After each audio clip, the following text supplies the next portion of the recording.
Bonjour et bienvenue dans TM Perfect Pix, chaîne consacrée à la photographie et à la création graphique. Dans cette nouvelle vidéo, je vais partager avec toi une façon simple et rapide pour ajouter dans Photoshop un vignettage personnalisé naturel à une photo, juste en ajoutant un calque de réglage. À la fin de la vidéo, n'oublie pas de laisser un pouce bleu si tu as aimé et de t'abonner pour ne pas rater les derniers trucs et astuces. Sans plus attendre, on regarde ce tuto juste après le générique. C'est parti.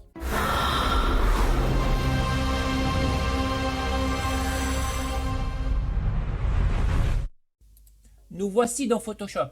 Nous allons utiliser cette photo pour appliquer notre vignettage. On commence par ajouter un calque de réglage de niveau. On va ici, réglage, on prend niveau.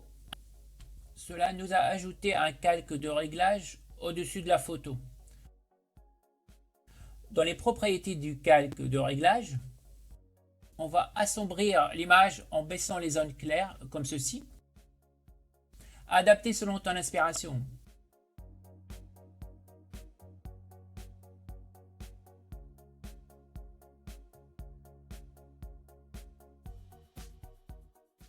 Ensuite, on prend un pinceau d'une taille assez grande, adapté selon la taille de ta photo, à toi de voir.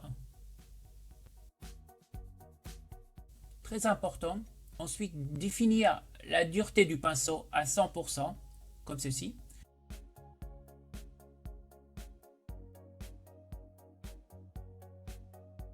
Ensuite, on fait un seul clic au niveau de l'image sur la zone qui va rester claire, comme ceci.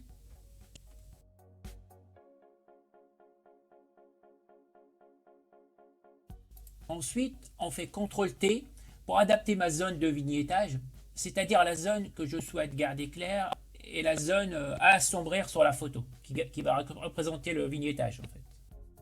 On va modifier la forme autour de nos personnages en tirant sur les poignets, comme ceci.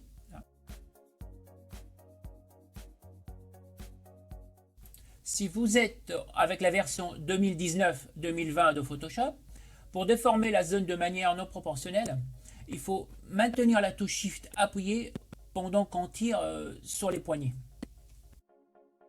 Si vous êtes dans une version de Photoshop avant 2019, c'est le contraire. Il faut maintenir la touche Shift appuyée pour garder la forme proportionnelle. Avant 2019, il faut maintenir la touche Shift appuyée pour avoir quelque chose de proportionnel. Et 2019, 2020 et après, il faut garder la touche Shift appuyée pour avoir quelque chose de non proportionnel. Donc, j'adapte ma zone de lumière comme ceci, autour de mes personnages. Ok, très bien. Cela me paraît pas mal. Je valide ma transformation par la touche Entrée au clavier. Ensuite, on va sur le masque de réglage. On clique sur le masque ici. Et on va ajouter du contour progressif en déplaçant le curseur comme ceci. On va essayer d'estomper au maximum la frontière entre la zone claire et la zone sombre.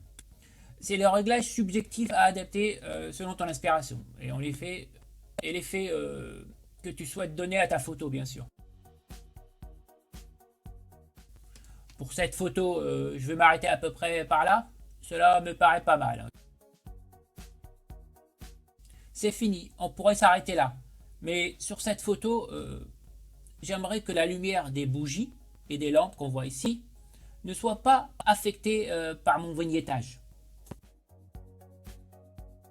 Pour faire en sorte que le vignettage ne s'applique pas sur mes zones claires, on va sur le masque de réglage.